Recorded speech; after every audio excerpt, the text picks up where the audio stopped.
There's a specific sound that happens when your keycard gets denied at a place you've worked for 8 years. It's not just a beep, it's a death knell. The red light flashed twice at the security turnstile of Apex Defense Solutions, and I knew my world had just shifted. I'm Andrew Richardson, 47 years old, and I'd been building cybersecurity systems since before these kids knew what an encryption protocol was. The new guard, couldn't have been older than 25, looked up from his tablet with that apologetic expression they teach in customer service training. "Sir, your badge isn't working. You'll need to sign in at the visitor kiosk." Visitor kiosk. 8 years at Apex, 21 years in civilian cybersecurity, 8 years before that in the Navy, and now I'm a visitor in my own building. I looked at the plastic card in my hand. This thing had gotten me into rooms that don't officially exist. Meetings where we discuss keeping Chinese hackers out of the Pentagon servers. Now it was just a piece of junk. "It's Andrew Richardson," I said, keeping my voice level. "I'm the lead architect for the Guardian Protocol. Check the manual override list." The kid tapped his screen, frowning. "Sorry, Mr. Richardson. The system shows you as... let me see. External contractor, pending status review."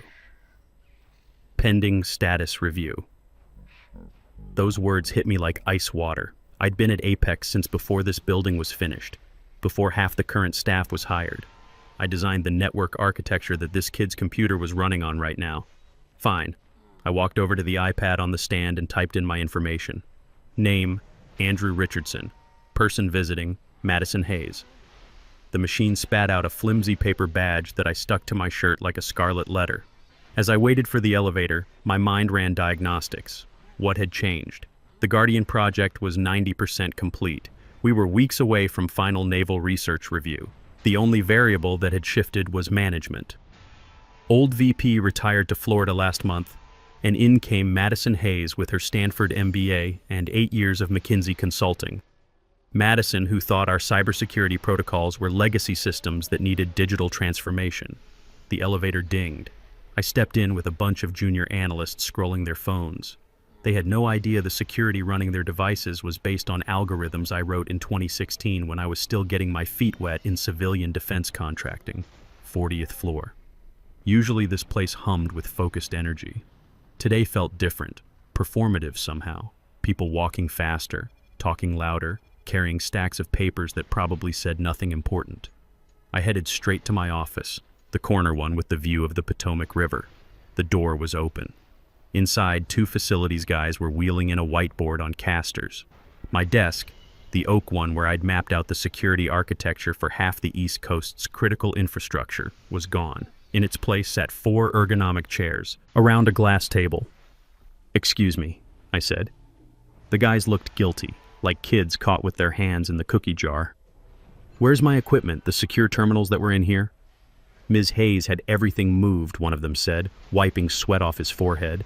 Said she was repurposing the space for collaborative ideation.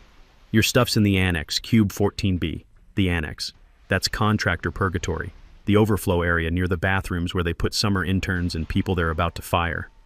I felt something cold settle in my stomach, not anger. Anger makes you sloppy. This was recognition. Madison wasn't just reorganizing, she was erasing me. I walked to the annex. Gray cubicles, fluorescent lights, the smell of instant coffee and desperation. There, crammed into a space meant for someone half my size, was a cardboard box with my personal effects. My framed photo of my daughter Jessica in her high school graduation cap. A stress ball from a cybersecurity conference. My commendation letter from Admiral Sullivan from my Navy days. My secure terminal, the one with direct encrypted lines to naval research servers, was sitting unplugged on the floor like a piece of junk. I sat in the cheap rolling chair. It squeaked. Most people would have stormed into Madison's office right then, started yelling about lawyers and wrongful termination. But 8 years in the Navy taught me something. When someone declares war on you, you don't announce your battle plan. You execute it. I pulled out my personal laptop, air-gapped, encrypted with keys that exist only in my head, and opened a new file. Log 001 XT. Madison wanted to play corporate politics. She was about to learn that the most dangerous people aren't the ones making noise in conference rooms. They're the ones you don't notice until your entire system crashes. I checked my email on my phone since my terminal was dead.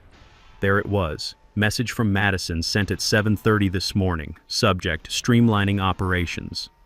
Andrew, per our new operational directive, we're consolidating the technical interface. Please route all project communications through my office for approval. We need unified messaging for our stakeholders. Thanks for being flexible. Madison, unified messaging. Corporate speak for your voice doesn't matter anymore. I didn't reply. Just took a screenshot and saved it to my encrypted partition. Then I opened my calendar. Strategic planning meeting at 10 a.m. I wasn't on the invite list. I checked my watch. 8:15. I had an hour and 45 minutes to prepare, but I wasn't going to crash the meeting like some desperate middle manager. I was going to be the ghost in the machine. The annex had one advantage: thin partition walls and ductwork that carried sound perfectly from the executive conference room. I could hear every word of Madison's presentation without being in the room. At 9:55, Madison walked past in a suit that probably cost more than my monthly mortgage payment. She was talking to her assistant, a nervous young woman named Nicole. "Did you update the slide headers?" Madison asked, her voice carrying that particular authority of someone who's never been questioned. "Yes, Ms. Hayes, I replaced all the A. Richardson metadata with the Apex corporate logo, just like you asked." My jaw tightened. She was scrubbing my name from 8 years of work. Not just taking credit, erasing the audit trail. In defense contracting, that's not just unethical, it's dangerous. When something goes wrong with military cybersecurity, and something always goes wrong, investigators trace everything back to the original architect. If my name wasn't on the code I wrote, and her name was, she'd own every bug, every vulnerability, every potential catastrophe. "And the encryption protocol summary?" Madison continued. "All that technical jargon? I simplified it into bullet points, made it more executive-friendly. Executive-friendly. She'd taken cryptographic proofs that keep Chinese hackers out of our defense networks and turned them into PowerPoint slides.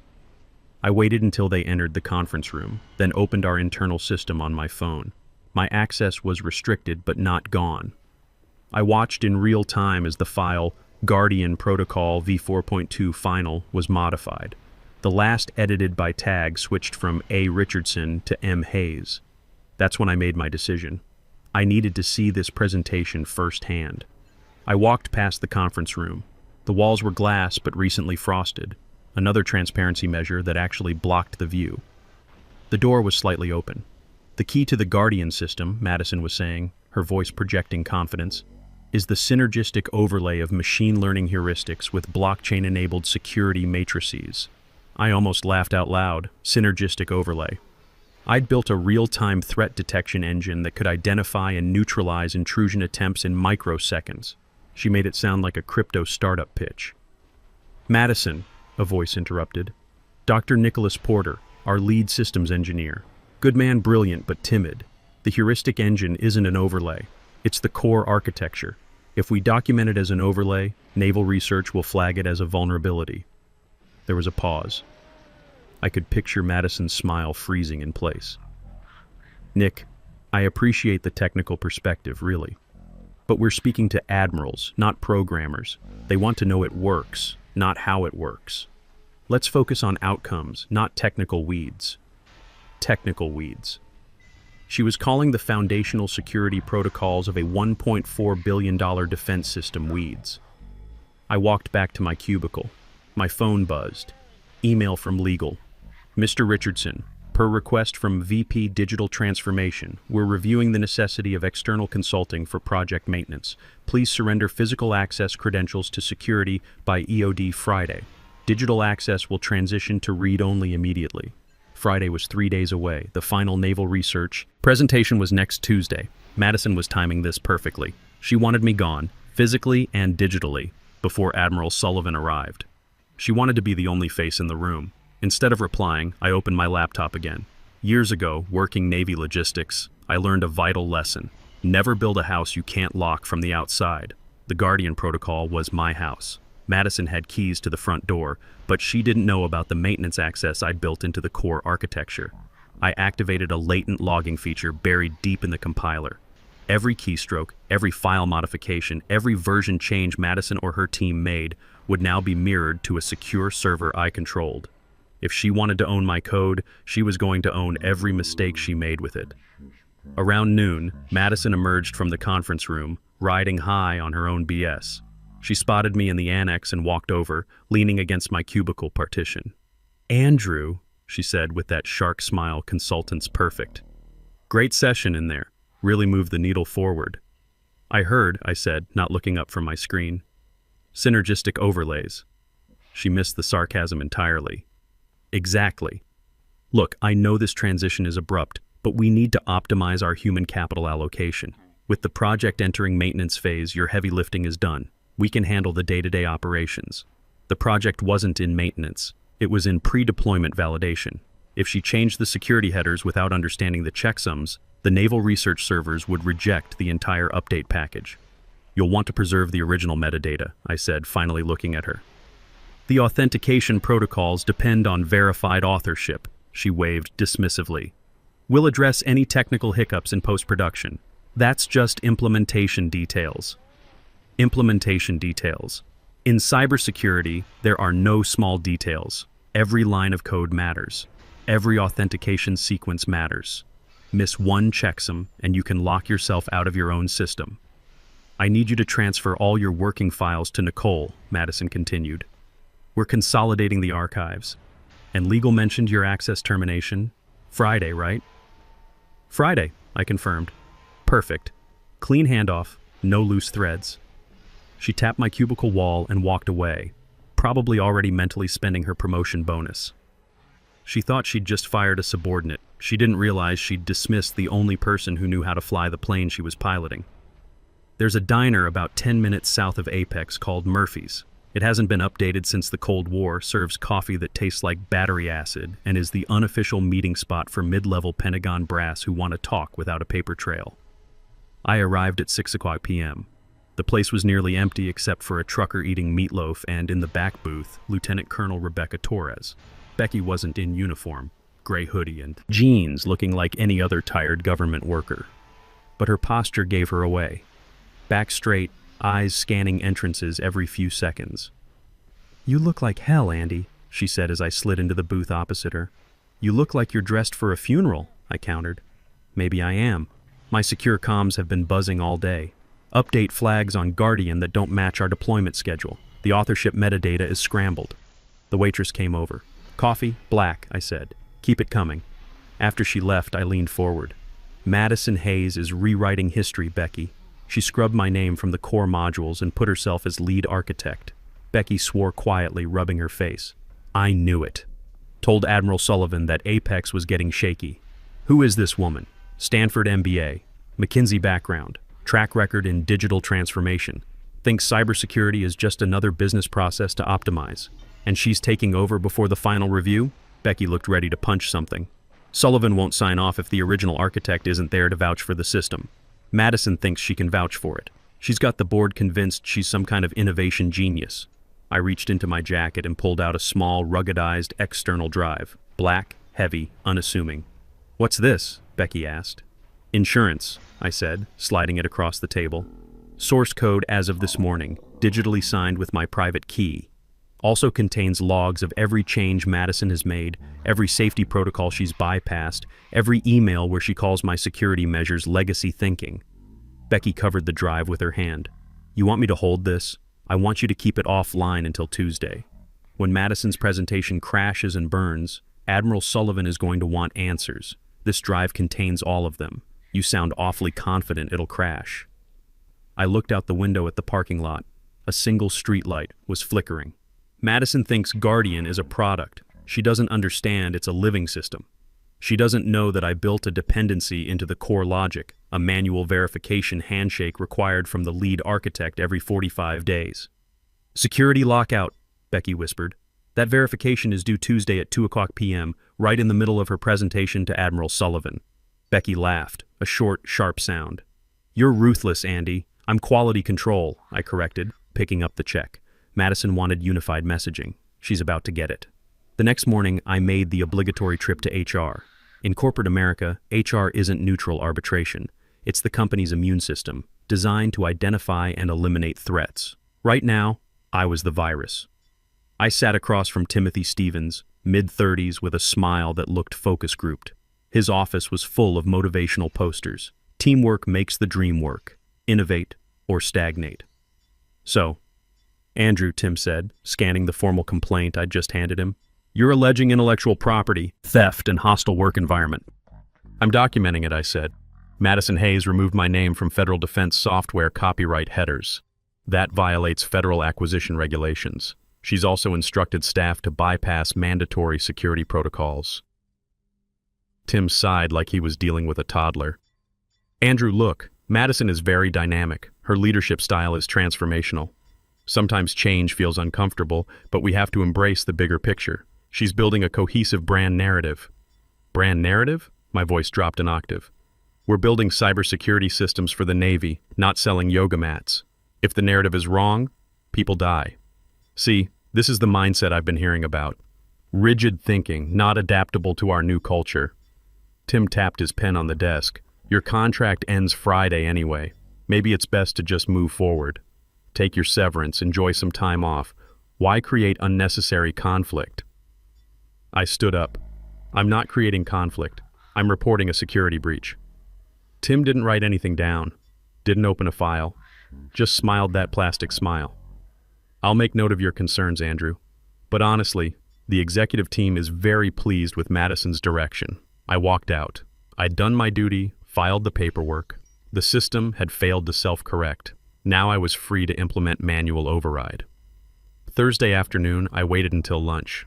The office cleared out around 12:30. Madison always took 2-hour lunches with strategic partners, usually just networking at the country club. The bullpen was quiet. I opened my laptop and connected to the internal network. Madison, in her infinite wisdom, had streamlined admin permissions when she took over. She'd given herself super user access across all systems, but she hadn't bothered changing the default root password on the backup server cluster. Login, admin, password, admin123. I stared at the screen. 29 years of cybersecurity experience, millions of dollars in defense infrastructure, and the VP's password was admin123. It was insulting, but I was in. I navigated to the Guardian Core directory and found the presentation files Madison planned to demo Tuesday. I didn't delete anything. That would be sabotage. Instead, I found the 3 modules responsible for the graphical interface, all those pretty charts and real-time displays Madison loved showing off to executives. I applied a light encryption layer to them. Nothing heavy, just enough that the system would need to verify the user's credentials before rendering the graphics. Since the author was now listed as M. Hayes, the system would check her digital signature against the code's hash. Madison had never written a line of code in her life. The hashes wouldn't match. The system wouldn't crash. It would just refuse to display anything except raw error logs, specifically error 4003. Author verification failed. Contact system administrator. I set the encryption to activate on a timer, Tuesday, 1:59 p.m. 1 minute before showtime. While I was in the system, I found the email Madison had sent to the CFO that Tim had hinted about. Subject, Richardson situation. Don't worry about his complaints. He's old school Navy, doesn't understand agile methodologies. I'll have him out by Friday. Once he's gone, we can reallocate his $180K budget line to my innovation initiatives. Who needs a legacy architect for basic maintenance? Basic maintenance. She thought 29 years of my experience was basic maintenance. I saved the email. Then I did something petty. I admit it. I went into the digital cafeteria menu and changed Tuesday's lunch special from Taco Tuesday to Pink Slip Tuesday. Nobody would notice until it was too late. I closed the laptop. The trap was set. It wasn't a bomb. It was a mirror. All Madison had to do was stand in front of it, and Admiral Sullivan would see her for what she really was. Friday morning, my last official day. The atmosphere felt toxic. People avoided eye contact as I walked through the office. In corporate culture, failure is contagious. Stand too close to someone getting fired, you might catch a layoff. At 10 o'clock a.m., there was a mandatory all-hands video call to prep for the naval research presentation. The meeting invite had a tag I'd never seen before. Attendee, observer only, audio disabled. They'd preemptively muted me. I sat in my cubicle, put on headphones, and joined the call. Madison's face filled the center of my screen, broadcasting from her corner office. The rest of the team, Dr. Porter, Nicole, the junior developers, appeared in smaller boxes, looking exhausted. "Team," Madison began, voice booming with artificial enthusiasm. "This is our championship moment. Tuesday is going to define Apex defense solutions for the next decade. We're not just presenting a product, we're selling a vision of the future." She shared her screen. Slide 1, Guardian Protocol, Next Generation Defense, presented by Madison Hayes, VP Digital Transformation. My name was nowhere, not even in the acknowledgements footer. 8 years of work, erased. She clicked to slide 4, Technical Architecture. As you can see, Madison narrated, "We've streamlined the authentication pathways, removing redundant verification loops to increase response speed by 40%. I felt my blood pressure spike. Redundant verification loops? Those weren't redundancies. Those were the safety checks that prevented the system from mistaking a software update for a hostile intrusion. She'd gutted the core security features. I frantically typed in the chat, "Madison, you cannot remove verification loops. That violates fail-safe compliance protocols." The message appeared for half a second, then vanished. Deleted by moderator. Madison didn't even pause. "I see some activity in the chat. Let's keep the channel focused on constructive input. We don't want to get bogged down in negativity." She was gaslighting the entire engineering team in real time. I looked at Dr. Porter's video feed. He was pale, gripping his coffee mug. He knew what she'd done was dangerous, but he had a mortgage and 2 kids in college. He stayed silent. At 4:45 p.m., a security guard appeared at my cubicle. Not Rick, the usual guy who'd ask about my daughter's college plans. This was someone new, young, looking uncomfortable. "Mr. Richardson," he said, holding a cardboard box. "Ms. Hayes asked me to escort you out. I need your badge and laptop." I stood up, buttoned my jacket, picked up the photo of Jessica. "It's okay," I told him. "You're just following orders." I handed him my badge, that piece of plastic that had been my identity for 8 years. I handed him my company laptop. The guard recited the script. "You're not permitted back on the premises without prior authorization." "Don't worry," I said. "I won't need a badge where I'm going." Tuesday morning broke gray and cold. Rain drummed against my windshield as I drove toward Apex. It felt like appropriate weather for demolition. I arrived at 1:30 p.m. The presentation was scheduled for 2 o'clock. The parking lot was full of black government sedans. Admiral Sullivan's entourage had arrived. I walked to the main entrance. The young guard saw me approaching and reached for his radio, panic in his eyes. "Mr. Richardson," he stammered, "I can't." Ms. Hayes specifically said. I stopped, looked him in the eye, reached into my jacket and pulled out a different badge, not an Apex corporate ID, but a Department of Defense contractor credential issued directly by Naval Research. It had a gold chip that granted access to any facility hosting classified military projects. "I'm not here as an Apex employee, son," I said calmly. "I'm here as a federal asset conducting a security audit. If you obstruct me, you're interfering with a Pentagon investigation. You want to explain that to the Marines outside?" The guard's face went white. He looked at the badge, then at the black sedans, then back at me. He lowered his radio. "Go ahead, sir." I took the elevator to the 40th floor. The hallway was empty, the entire floor cleared for VIPs. Fresh flowers lined the corridor leading to the boardroom. Lilies. They smelled like a funeral. I reached the heavy oak doors and heard voices inside. Laughter, the clink of china, casual conversation before the storm. I smoothed my dress blues, took a breath, and pushed the doors open. The room froze. Admiral Sullivan sat at the head of the oval table, looking like a granite monument in his dress uniform.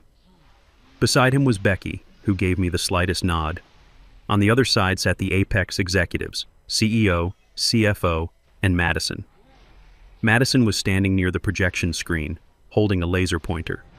When she saw me, her confident smile faltered for just a fraction of a second before rebuilding into a mask of annoyed condescension. "Andrew," she said loud enough for everyone to hear, "I wasn't expecting you today."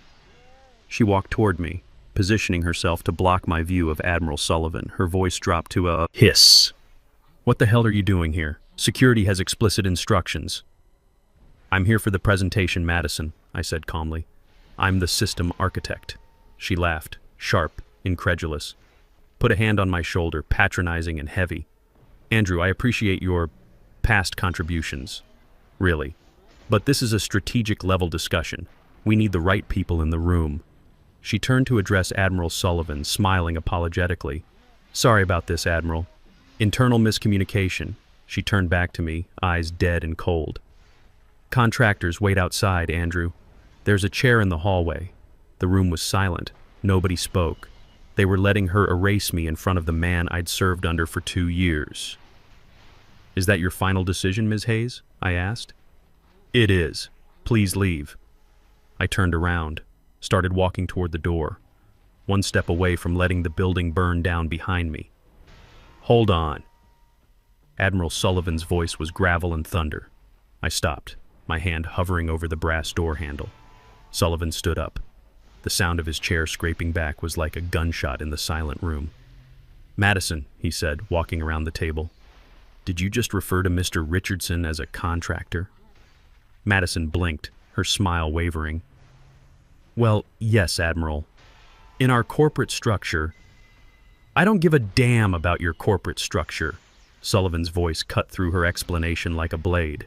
Mr. Richardson wrote the encryption protocols that protect our submarine communications. If he walks out of this room, the Navy cancels this $1.4 billion contract. Are we clear?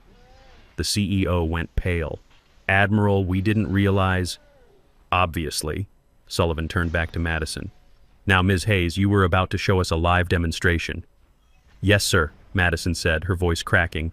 She scrambled to her laptop, hands shaking. The main screen flickered to life. I checked my watch. 1:59 p.m. Initializing Guardian Protocol, Madison announced. She hit enter.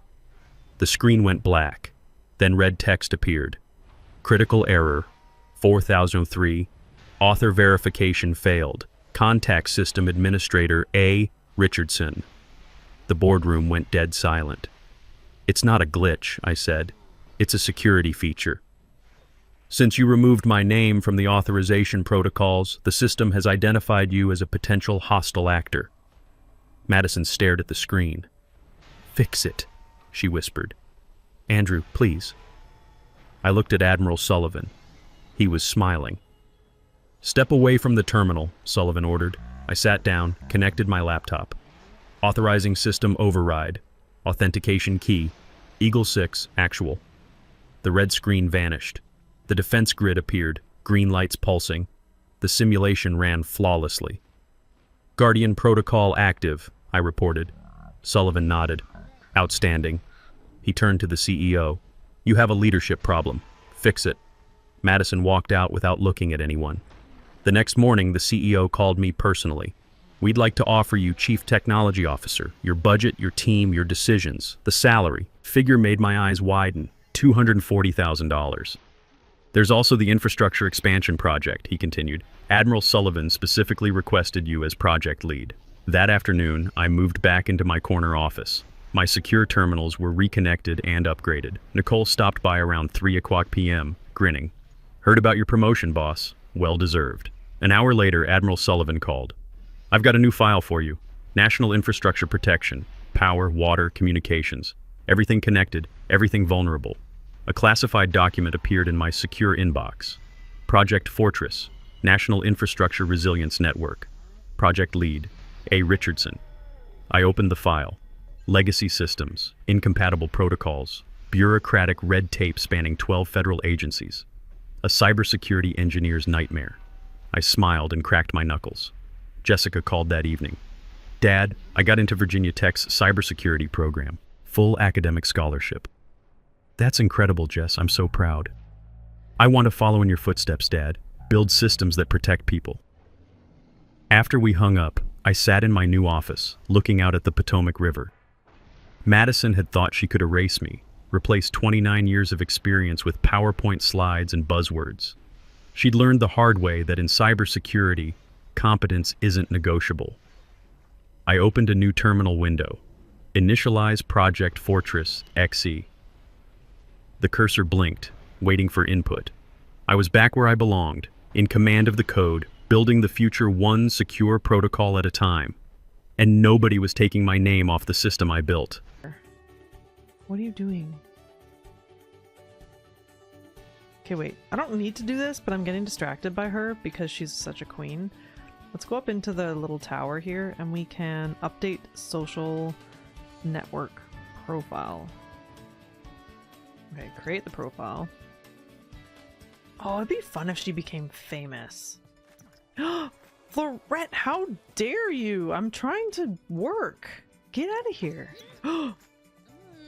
She's literally like sat on her. Okay, Bunny has created a social media profile. Nobody can go anywhere in the social media sphere if they don't have an online presence. Okay. Update social media status, right? That's what I want to do. Did you do it?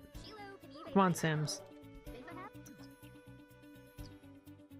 That's once. Let's do it again. Back to back. Let's just be real needy. No, don't open Social Bunny. Update again. Nailed it. Okay, I need to not pay attention to her though. Why am I distracted by her? Fitness. Fitness. Let's go somewhere. Let's go somewhere. We're gonna travel. And not with people. Ew. We'll go to the gym. We'll go to a gym somewhere and we'll